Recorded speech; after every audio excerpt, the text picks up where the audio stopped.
Okay, we are going to call the meeting of the Livability Committee to order. And Counselor Stevens is online today. Counselor Farmer may be arriving a little bit late. So I guess, do we want to do a roll call of the folks online and here inside the meeting? Eric, are you representing the homeless response group? Yes, I'm here as part of the homeless response office. Thank you. Okay. Okay, Anyone else online yeah. from the committee?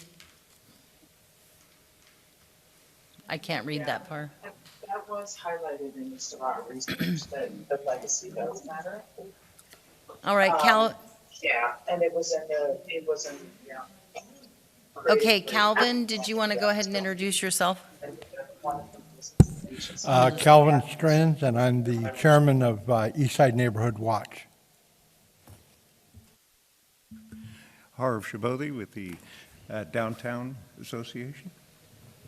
Harper Thompson, Marshfield High School. Stacy Dewater, Star of Hope. Major David Kaufman, Salvation Army. Counselor Stephanie Kilmer, co-chairing with Counselor Farmer and Counselor Stevens, who is online. Jim Barron's Community Coalition of Empire. Leslie Terry, citizen. John Sweet, Coos County. Scott Cooper, Alternative Youth Activities. And our staff who is here. Coos Bay PD. Nicole Rutherford, City of Coos Bay. Christine Sylvester, City of Coos Bay. All right, and I apologize for getting the meeting started a little bit late. We had a concerned citizen show up regarding public comment, which is not on our agenda. We have not, the council has not put that forward, so that will be something that will be discussed at a later time. We do ask people if they have a concern to fill out a concern form, and that can be addressed by this committee at a future date. So our first item on the agenda is under discussion, and that is regarding the potential amendment of the Coos Bay Municipal Code allowed by Oregon House Bill 2006 regarding camping at temporary facilities. Nicole, are you going to talk about that? Certainly start us off. I think there was some initial discussion at the council level for this group to look at our, what we deem our camping ordinance, which gives us some parameters in our community. For example, there is an option for entities, nonprofits, religious organizations to allow 3 camping units, for the lack of a better kind of terminology, on their site. There was a question about whether or not we needed to change that number, maybe not identify the number, allow that to be more chosen by site. I mean, just there's lots of options there. There's probably some other things here. Let me just look really quick.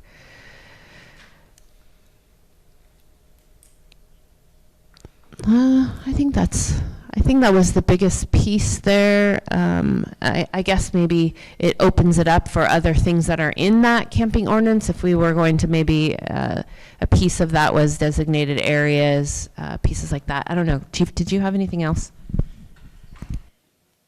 I don't necessarily have anything more to add. I think that was the gist of the discussion or conversation. Yeah, so I think I am open for maybe discuss this or answer some questions, but I think it would be best probably for the group to maybe discuss some ideas, and then maybe I can speak to those ideas. Okay. Counselor Stevens, did you have anything that you wanted to address through the ordinance? Maybe lead off the discussion? Well, and I apologize for missing the last couple of meetings. I guess my question would be, do we feel like something isn't working? Yeah, that's what I was kind of come back to is there now? Yeah, sorry. If as community members, you have an experience out in community that maybe needs addressing in the camping ordinance, or something that as community members, you may think there is maybe too much regulation around and there needs to be a little bit more leniency there. So what is experience out in your neck of the woods that maybe needs addressing? Do you want to? So I'll jump in here if you're comfortable.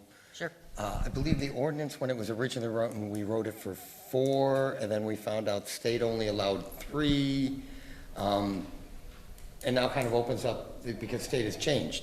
So now we have the ability to actually increase that, and I think the discussion should say, or might be around, if we do increase that, what do we do about making sure that there's running water, bathrooms, things like that. So I would hate to see it just increase without it having some infrastructure in place. Well, and I think, does our ordinance require registration? Yeah, it does, and that's one of the things I was actually going to touch on. We did implement that. Our ordinance suggested that we had that implemented, and recently that has actually been implemented, and we already started receiving some registration forms. So we currently have how many locations, and where are they located? Well, currently, we have 2 registered, and I believe our community resource officer is in contact communication with maybe 1 or 2 additional locations. The 2 that we have are within the 3-unit capacity, and I think that's, again, like Scott suggested or mentioned, I think that is where the question lies, is as a group, do we feel 3 is adequate, manageable? Do we feel like maybe certain locations that maybe could provide a management plan could have more than 3? The state did allow for the governing body for each municipality or county to place a number or not have a number at all. I think where we came up with the 3 is, first it was governed by the state, but why I think we haven't really looked at increasing that is just the concern of management and the ability to provide some form of oversight to where it doesn't grow to the size where it becomes a problem. And we have, experienced that, and that is sometimes difficult to back up on once you've already established that. So. Just my 2 cents, I feel as though a number, it's like when you have goals, they need to be measurable, and that's usually with some sort of a number. If you don't, then it becomes more arbitrary, and then you have that situation. Well, it says that we can allow. So that's just my 2 cents. Anyone else? I've got a couple of things on this. I sat in the faith-based subcommittee, I guess, of the homeless group for the county, and I was only able to attend for about an hour. And one of the things that has to be considered is a real goal. Councilor Kimmer has it correct. It needs to be a number or an equation. And the equation would be so many camping units over so many square feet of lot. Not all institutions are going to want to do 5 or 6, but we will have some institutions that may want to do 5 or 6. And it needs to be done in such a way that it meets the current codes for campgrounds. And that would allow for spacing between units, which is a fire issue, and some other stuff. But I think the limit should be based on the lot square footage.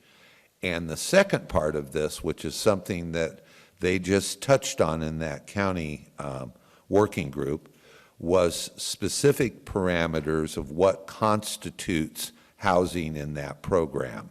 So That it talks about how he or a person would need to have like a certain number, like 2 years of experience, it says here, working with homeless in this ordinance.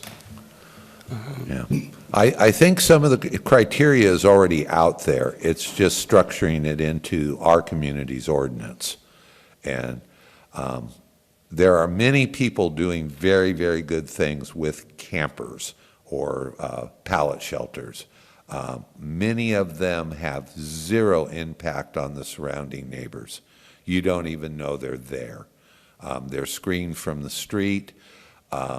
There's not a ton of traffic going out, pedestrian or vehicle. It's people trying to reestablish their lives, and they're busy doing that, not running around being a nuisance. But I do think something tied to square footage would be the easiest way to make an equation. And then you don't have a fixed number. If some nonprofit wanted to lease a 35,000 square foot lot, then, and go into the pallet shelter business, then they would be so many shelters based on so many square feet. I had a quick question. So who's actually administering like these requests for like campsites? Is that going like directly through the city or the police department? So currently, they're filling out their registration form, identifying location, how many units they are going to provide, and right now they are coming through the police department, and our community resource officer is trying to manage that in a manner of just making sure that compliance is met. Thank you.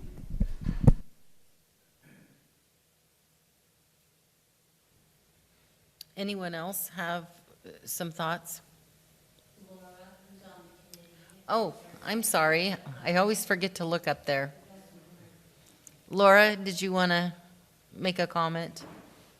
Well, I'll let Melissa go first because they had their hand up, but then I'll go. Hi, thank you. Melissa, however, is not on the committee.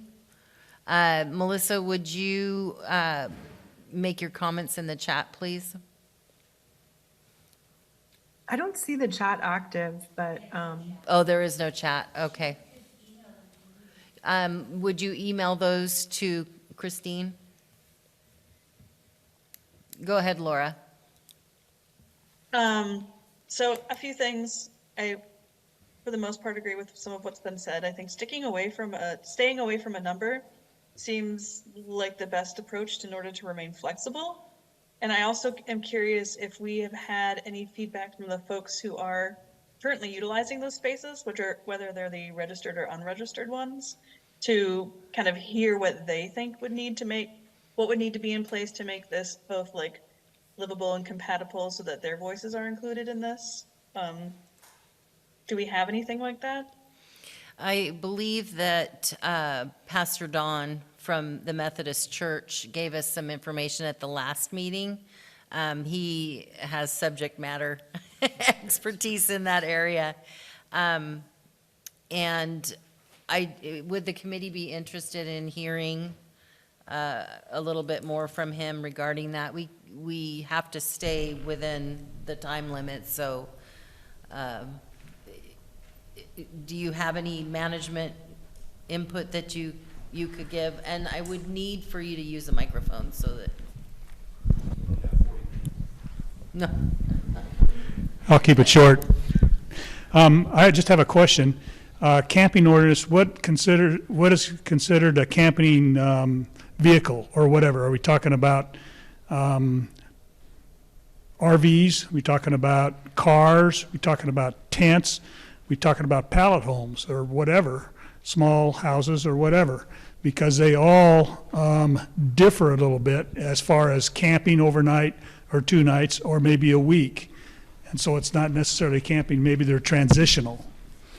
So currently, the way that our camping ordinance is written, that it would be all the above. It's all of available units that would house or shelter someone. So it could be a tent, it could be a vehicle, it could be a pallet home.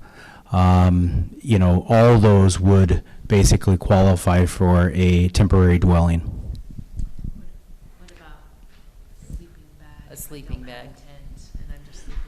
So a sleeping bag, just a sleeping bag on, private property or nonprofit, it would still, I guess that's kind of a gray area. Our ordinance doesn't necessarily spell that out, but we would consider that still a person occupying that space for a temporary dwelling type of setting, and that's how we deal with it in public space as well.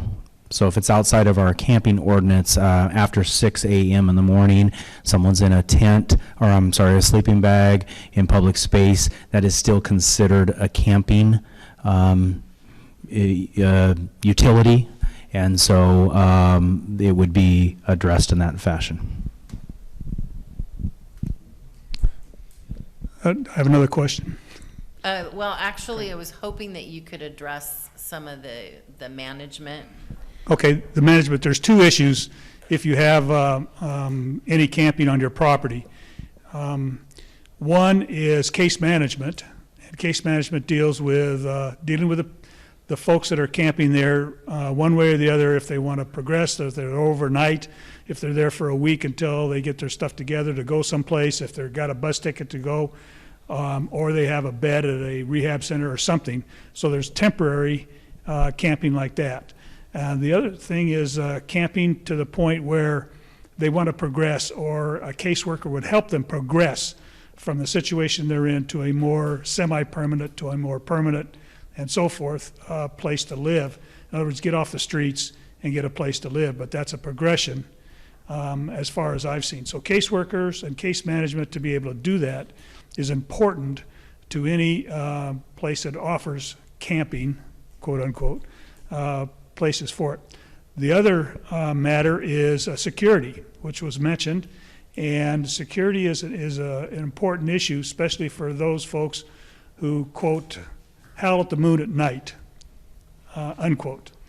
And I don't know if the police department is able to offer drive-by, drive-through places at night or whatever the case may be, but security for most of the places cannot be because of expenses for 24/7 unless some kind of grant is applied for and obtained, or the people that are allowing the people to stay there can afford in some way, shape, or form have 24/7. It's more of a random, I would call it, check at times, with the random checks not being scheduled at 2, 4, and 6 or 1, 3, and 7 or whatever, just on a random check. But security is the other issue besides case management for that. And I would say too that when we were looking at this ordinance, this camping ordinance originally in the homeless work group, one of the things that was provided to us, as far as churches offering this service, was kind of an overlay of the city and how close those were in proximity to residential. So coming and going at night, for example, we have the Devereaux Center that is a nonprofit, and I believe they are one of the locations, I don't know if they're registered, but they have had people at night on their property, and those people would be crossing the street any time of the middle day, night in neighborhoods. So I think that is a legitimate concern, people coming and going, and who is actually, utilizing that service. And I don't know how that gets addressed, but our police department is pretty darn busy. I don't know if you can address that at all. Yeah, I mean, we are super busy. Generally, we have 3 officers on.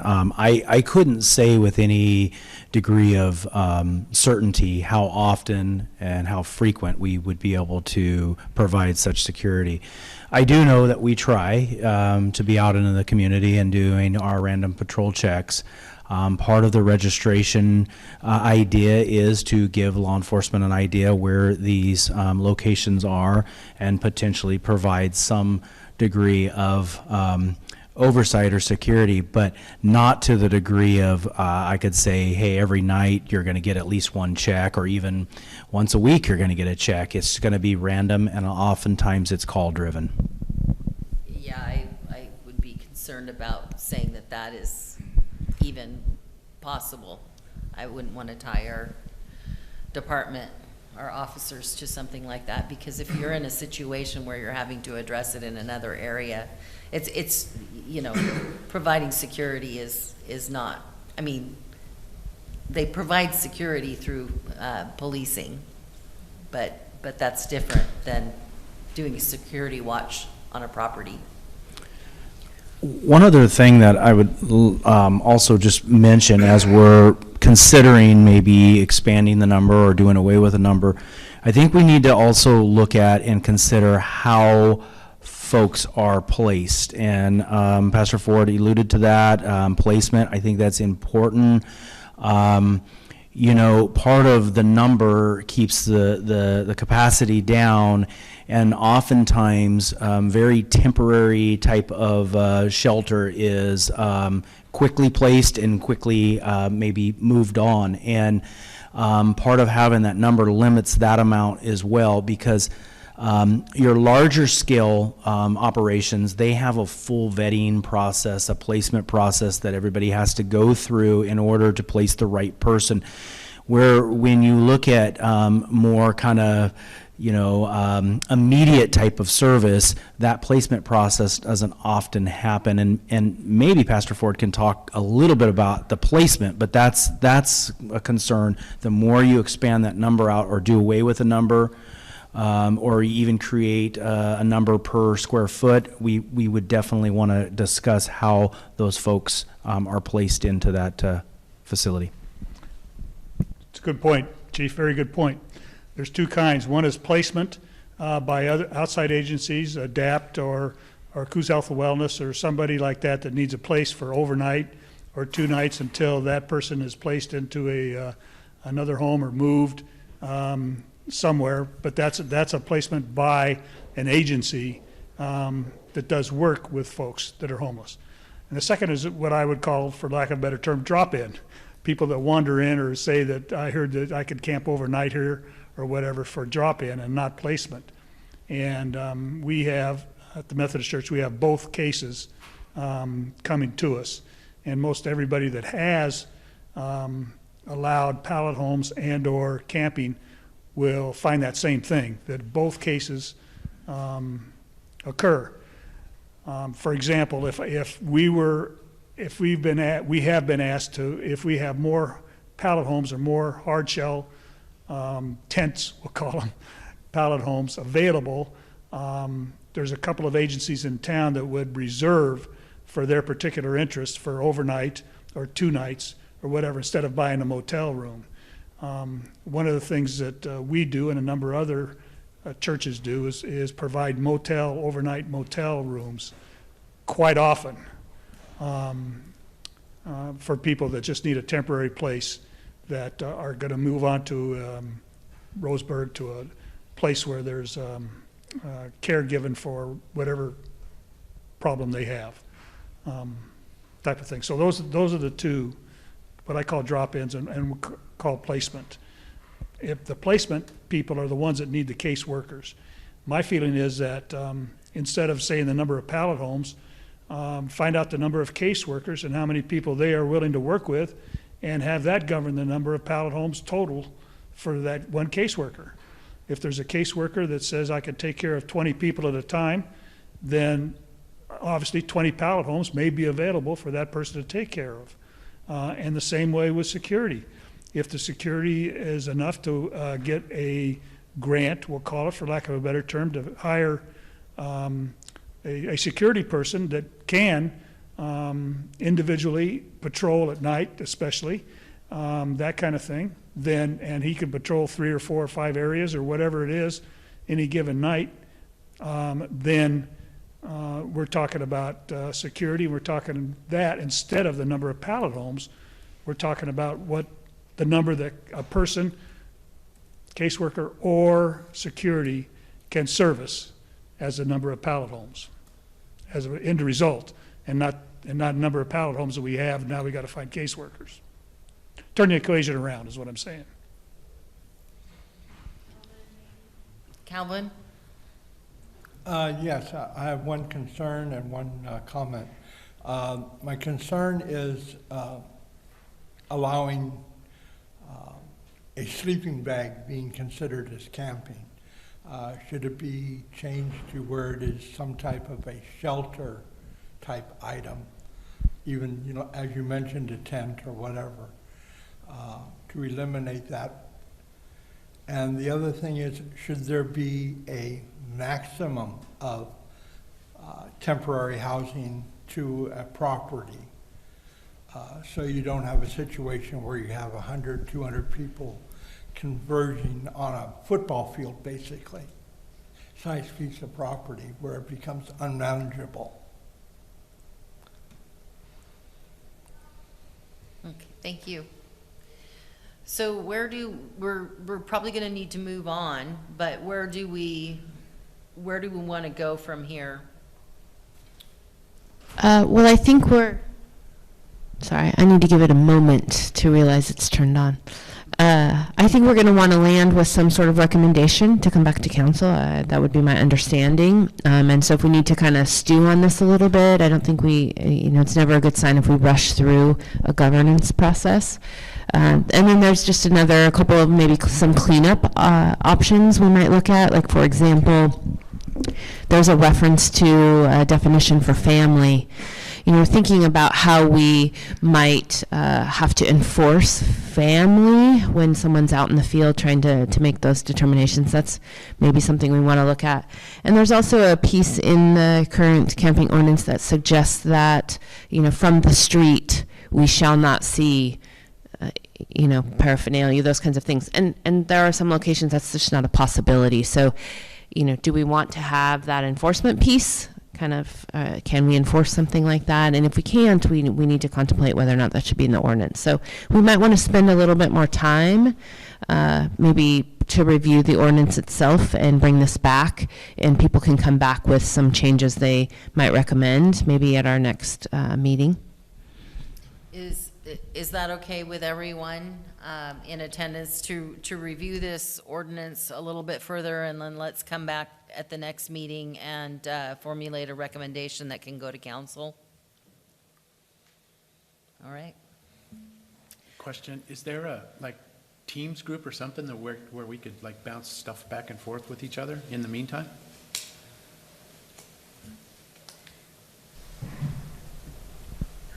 There is not, but we could certainly set one up. Yeah, put the document in there and make it so that everybody could kind of work from that. All right, so that's what, Scott, did you have something? Yeah, she's just mentioned very specific things that I've already forgotten, which was paraphernalia, campsites, family, bullet them out so that I don't View forget. from the street. Yeah. From the street. So that can all be put in. Yeah, so we can start with the Word document and add some sort of comments and recommendations on things where we see they're maybe challenging either from a registration or an enforcement kind of angle. Even if it's just an email and we all work together that way. Okay, I'm getting a thumbs up online, so I think we have kind of our marching forward there. So our next item, and I'm going to turn it over to Commissioner Sweet, is the Coos County Public Safety Update. Thank you. You caught me at a weak moment when I said yes to this. As you all know, in recent years, we've had 2 public safety levies to help us increase our funding enough to have a decent public safety program. And you also know that we have the only district attorney or prosecution at a $40 million budget a year. One would think you could scrape out of that enough money for a few more deputies. Not so. All but $30 million of that $140 million is dedicated to certain specific departments certain specific uses. A couple of examples. We all pay, unless you have electric vehicles, gas tax dollars. Those go to the state. They share those with the counties and with the cities. You're not able to use those to man a jail or to hire a district attorney. You're supposed to fix roads with it. So if we don't do that, we don't get it. Doesn't come. Same thing with public health and mental health. Huge department, funded primarily by Medicaid dollars. Those dollars are to be used to take care of people who haven't insurance or otherwise cannot afford to take care of their mental health and their physical health. We can choose not to take the money, which would be silly, but we can't choose to use it for things other than health-related issues. $140 million a year budget. $30 million of that is what we call general fund money. We can use that for various things. Some of those things are important to all of us. Some of those things are not important to all of us, apparently. But I'll kind of give you a list of those things. In the public safety sector, of course, we have patrol, we have prosecution, court, incarceration, all that. We also have little things like assessment and tax collection. And we're the only one in the county that does that. The city, the fire departments, the ports, the hospitals, the airport, none of those institutions do their own property appraisal, send out their own tax bills, collect the tax money. The county does that on their behalf. We're at bare minimum in all those departments. If we cut anyone, let me stop here. It wasn't too many years ago, the county had 550 employees. Today, we have 350. We haven't quit cutting. When I came here, our solid waste department had 12 employees. Today, we have 4. We can't cut another one of those. Same with the clerk's office. We've got 2 people that are permanently working to run elections. If we cut one of those, it doesn't function. We have a 1-person safety department, a 2-person HR department. You can't cut there.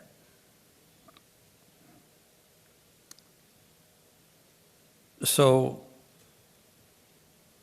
and of that $30 million that we have to run those general fund departments, only $6 million comes from property taxes that we all pay.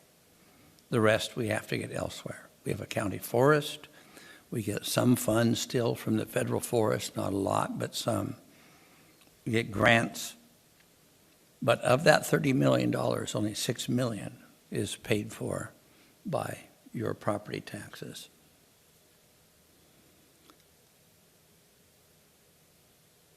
The general fund department I just described has, I think, about 150 people in it.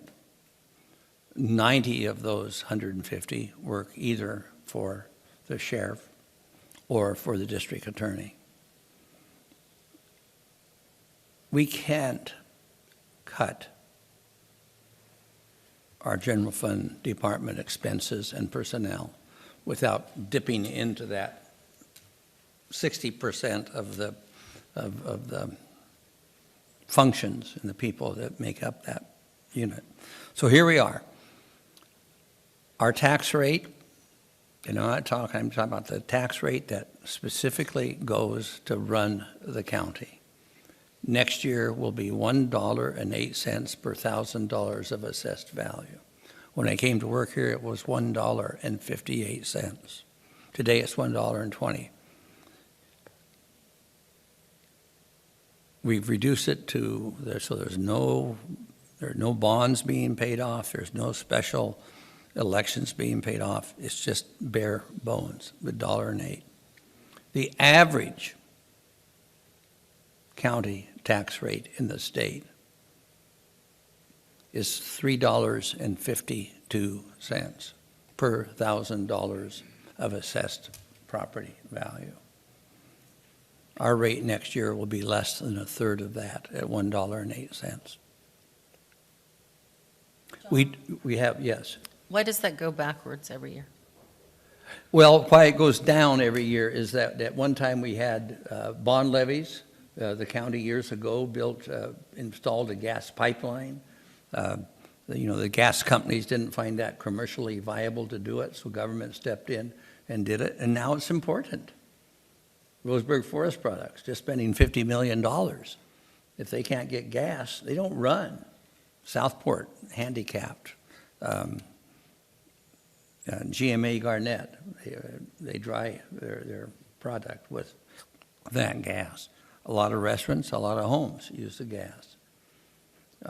That's been paid off, but I don't know where I got off track in there. And so then we had another levy tax levy to rebuild our emergency radio communications system so that all of the fire departments and the police and patrol and sheriff's departments could talk to each other wherever they were in the county.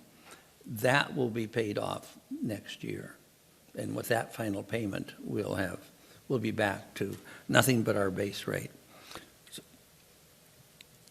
I think we've run this county very efficiently. We don't have much room to cut, and we don't have enough money to not cut services. So, and the other thing is inflation and the cost of personnel, particularly public safety personnel, that became a very unpopular job throughout the nation. And whole departments were defunded, and people got frustrated and left that business. And it's expensive to find them and hire them and keep them. Our wages, our compensation was low. We'd hire them, we'd train them, and they'd go someplace else. Sometimes not very far away from home, but you don't blame them. They got to support a family. So we raised the pay. That hurt us. But overall, our costs have increased to the point we cannot operate this county as we are on $1.08 per thousand. We've gone through our budget. That was based on the assumption that the public safety levy would pass. It did not. We had to cut $3.5 million out of our budget. Maybe often some of these numbers, my head swirls with numbers. So to do that, we have to eliminate one full pod in the jail. That means instead of having capacity for 98 people, we'll have capacity for 49 people. If we have the right balance of gender. You can't put a man in the part of the jail that's set aside for ladies to be, and vice versa. They keep trying those, but we don't allow it. We won't be able to fill even our previous budget manning level in the district attorney's office. Last year they had, got here again, I forget the numbers. Was it something like 8,900 cases that were brought forth to them? They have a backlog of about 1,400. And we have we have to reduce our expenses. We've gone through our budgets line item by line item. We found places where we decide, well, we don't need as many people in maintenance as possible. We can empty our own waste baskets and clean our own offices. You're talking about people that are highly skilled in many, and not people like me, people that really do hard work and know what they're doing. They shouldn't be wasting their time emptying waste baskets and dusting. But they will be next year. So that's one option. The other option that has come forth, and the one I think that a majority of the commissioners have approved, is that we will make some of these cuts, but we will not cut anything in public safety. The proposal is that it's based on the assumption that people don't want more property taxes, but perhaps they would consider a small sales tax. We don't know much about sales taxes, but they're talking about 2%. And there's a lot of restrictions to sales taxes, a lot of things you can't apply a sales tax to, rightfully so. So we don't even know how much money that would bring in yet. But we're buying time to look at that, and we will put on the November ballot an advisory vote asking people if they would be willing to vote for a sales tax. Now, this is not voting for a sales tax, it's just voting to say that, yeah, I'd be okay with me if we did that. The other possibility is creating a public safety district, and I think that vote to see if that's of interest to the people. And so we're gambling considerable amount of reserves to buy time to find out what people think of these other options, before we shut down one full pod in the jail. That's the big one. How that will come out, I don't know. I do know it'll be a significant reduction in if we have to cut the second pod. A significant reduction in personnel. I also know that people, in the meantime, while we're deciding if we want to do a cut or do a sales tax request, there will be people who will have opportunities. There's lots of opportunities in public safety, and they'll probably leave us anyway. So, not a pretty picture, a very frustrating picture. One I take very seriously. The money that we have in reserves is there for a purpose. We have a timber fund that allows us to, when we sell timber, the buyer has 3 years in which to buy it. First, every year the price of timber changes up and down, so you never really know for sure what you're going to get for the timber in the future. Last year we were looking at $500 a thousand.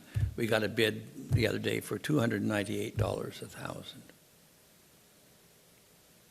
And then we sell multiple timber sales each year, and the buyer has 3 years in which to harvest those. So looking at the stream, they could harvest all they have in 1 year, or they could harvest none in 1 year. And if they harvested none, or didn't harvest very much, and that happened to coincide with the time when the material they're harvesting is worth $298 a thousand instead of $500 a thousand,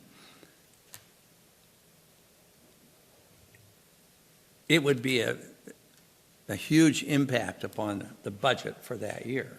So we have this fund that allows you to, it's a rolling 5-year average. So these ups and downs, when you have a high year, you're not overspending. When you have a low year, you have money to spend. We're going to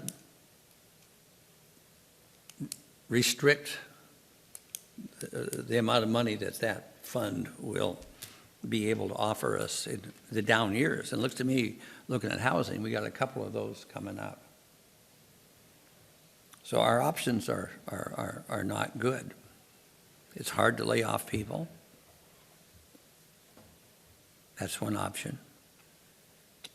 And the other option is to dip into our reserves and keep them, knowing that on the other end of it, our reserves will be dangerously reduced. So, I'd take a straw poll. Which way would you all think we should go? Keep people employed, waiting to see whether sales tax would be an acceptable idea by using reserves to do that, or to quit living beyond our means now. And in essence, in a way, you have to let people have to have consequences, I think. You know where my mind goes from what I'm saying. If we just dig into our pockets and pull out the reserves, people are going to say, oh, yeah, you didn't need the money. Geared up to collect sales tax money. So you're going to go a year on hope? At least? It's more than a year. Yeah. We have to have the budget for this year, and by May of next year, even if the budget passed, I mean, even if a sales tax levy passed, we wouldn't implement that in time to include that in the budget starting July 1, 2025. So a minimum of 2 years. Yeah. And it could even drag out to 3. And frankly, I don't know if we have the reserves to last that long anyway. We can postpone the rewilding thing is that the consensus of this committee, so that you can have some time for questions? I wish you wouldn't. I don't like talking about this. Well, there might be some But I think we questions. should, so please go ahead. Go ahead. My question, Commissioner, you said the average, other counties in Oregon collect $3.58. This one's $1.08. 52 cents. So what do they charge that you can't charge for? Well, you have your tax rates, and correct me, you're the expert on this, are 3 parts. You have the permanent rate that was set years ago. Ours happens to be $1.08. I'm going to have that until a long time. The second one is, if that doesn't raise enough money, you can ask the voters to approve a local option levy. And kind of what we did this recently was we proposed a local option levy to supplement the dollars that our permanent tax rate brings in. Those levies by state law can only be for 5 years. They're not permanent. So the taxpayers get another look at it after 5 years. And if the county or the taxing district is not doing their job, then they say, well, no, we're not going to do that again. Or they can pass it. It brings a lot of uncertainty. And then the other part of it, the third thing that you can do is say you wanted to build a new city hall, you could pass a bond levy to do that. And that can run as long as someone's willing to lend you money, I guess, at a certain rate. I think it's very commonly 30 years or so for bond levies. Sorry. Pause, wait, 2, 3. So a general obligation levy is usually related to debt. So however long that debt is, local option is 5 if it's operational, and 10 years if it's capital, like a project related. So there are, and we had a bond levy to bring the capital levy to bring the natural gas to this area. We used it for that. Also used it to build our radio communication system. and you pay that off through a period. Because these are things that last longer than 1 year, so. So we don't have either of those other two levies. The only levy we have is our permanent rate levy. And it's fixed forever at $1.08. The thing that can go up is that the assessed value of your property can go up 3%, no more than 3% a year. And inflation normally goes up a rate faster than 3%. If you look at your house very long, I'll tell you about mine. I bought it a long time ago, $68,000. I did a lot of work on it. Today it has a market value of $700,000, but I pay taxes on only $370,000 a year. So those tax laws, I mean, they benefit us as individuals. That's a great deal. But trying to run a governmental agency on property taxes is a tough way to serve the Lord here in Oregon. Are there any other questions, comments? So it appears that the voters have spoken. Yes. And it seemed like they spoke about what they were not for. Right. And all of a sudden the conversation has changed now. Now they're about what they're not going to get. So the conversation seems to be taking place in a different. Can you run that levy again by December? Since you have everything in place, can you try it again? You know, we tried it twice. 3 times a charm. Takes a lot of money, a lot of energy. It's another gamble because you got to put It's money in another energy. gamble. And you'd have to do it by November. And people just said no. I think how many times? I think they would forget about that third time being a charm and say, how many times do we have to tell you what we don't want? They don't want taxes to go up, but now they're hearing about what they're going to lose, and the conversation seems to be changing. Nobody wants, now they're saying they don't want to watch that jail go down less, they don't want to. The conversation seems to have changed very quickly, too, out there. They were all about what they didn't want. They didn't want taxes to go up. Now when they know that they're losing something, the conversation seems to be changing rapidly. I think it's changed based on the idea that a sales tax will be a good idea. And Oregon. Remember to speak into your mic, because. Oh, I'm sorry. I think a lot of that is based on the fact that a sales tax is being proposed and promoted as something that we'll only have to pay a part of that. There will be people who don't pay property taxes that will pay that. There will be tourists that pay that. And I don't know how much it'll bring in. I don't know how much it'll cost to administer. I don't know how many, Oregon is notorious for turning down sales tax opportunities. Personally, I think it's a long shot, but it's not my call. You have other people that think we should give it a go. And I agree, we have to find something different. But I don't know that we should keep spending money while we're waiting for something different to be approved. Jim? There are sales taxes in Oregon. Yachats has one restaurant. Ashland also has one. I honestly believe that the county should work to send that levy back to the voters in November, the one that did not pass, and try it again with, hopefully, you can put together a political action committee it was the least promoted levy I have ever seen.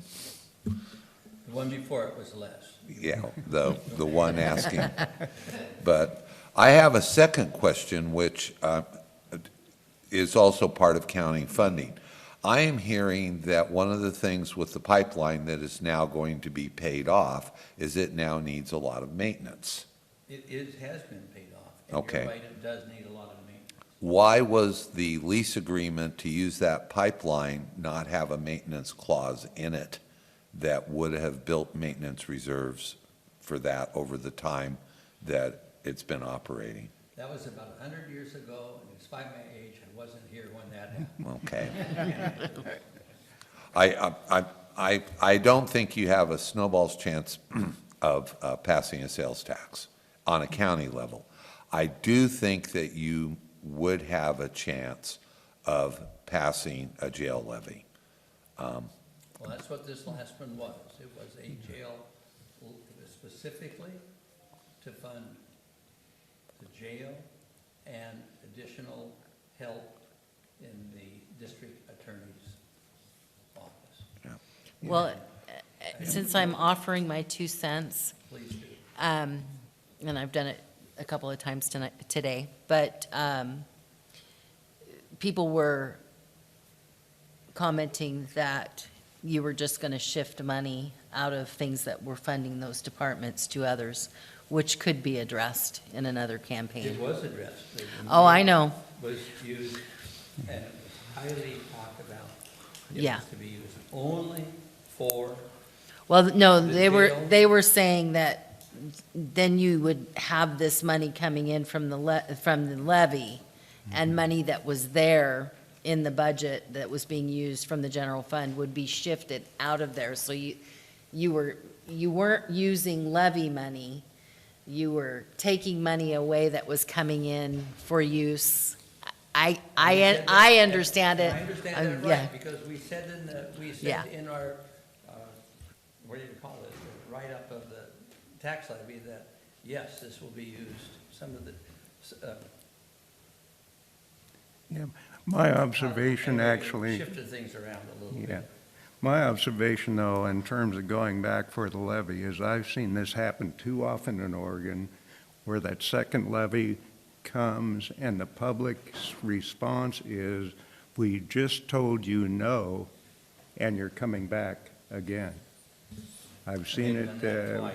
over and over again, and that's the danger of it, is if you come right back 3 or 4 months later, you're going to get that voter response that, wait a minute, we made that decision.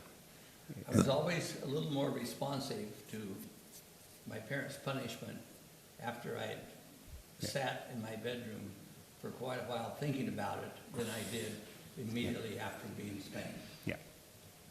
I think that's what you're saying. So we are over time at this point by about 5 minutes. I could allow maybe if somebody has a strong comment that they really wanted to give, we could do that. Otherwise, we usually try to keep this in the hour since people are here on their lunch breaks from work. Does anybody have anything else they want to add to that?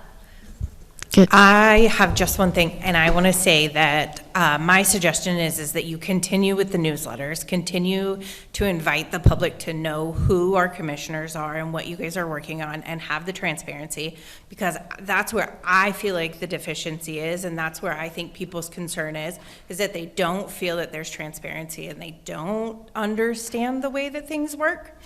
And so even when you put out all of the information you need to put out, that you think that people are going to say, yes, this is definitely what we need to do. We need to pass this levy. They still say, well, I don't know you well enough and I don't trust you.